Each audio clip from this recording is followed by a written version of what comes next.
All right, guys, just a little update on kind of what's going on. We are waiting on Cruz still, obviously.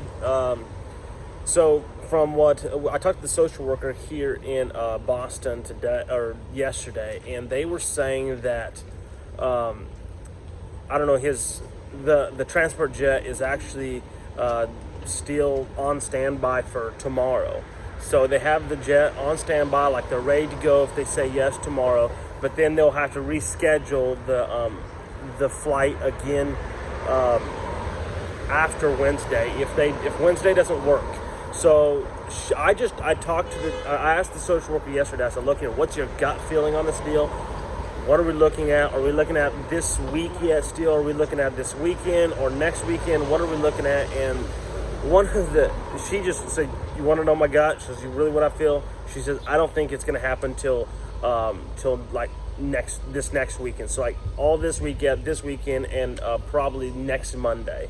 So it's going to be a while, people. And I really don't know. We have these different thoughts that are going through our minds. Do we just fly back to Arkansas to be with Cruz, or we don't know exactly what to do with that part of it. So it's a big decision. Nicole is taking it really hard. I'm taking it hard. She's a little harder than me. A lot of just stress, anxiety through it all. So please, anybody that has anxiety tips and tricks, message me. I'd be more than happy to know how to help her in that area. And also me, I'm stressing. So, but God's been good. We've been having just a really relaxing time for the most part, enjoying the city. And we are just really appreciative for people that are praying, sending money, sending gifts and love. Just thank you. So we couldn't do this without you, not one bit. I really, truly promise that we couldn't.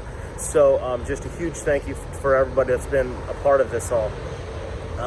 So today I walked down the street a little ways to a barber shop, got me a haircut. That felt good to go out and do that a little bit. So just we don't know what exactly to do with the part of Cruz not being here yet, and there's just no beds available in the ICU part where Cruz is going to be the cardiac ICU where Cruz is going to be placed. So that's kind of what we're sitting at. So we need that to happen and open up for us.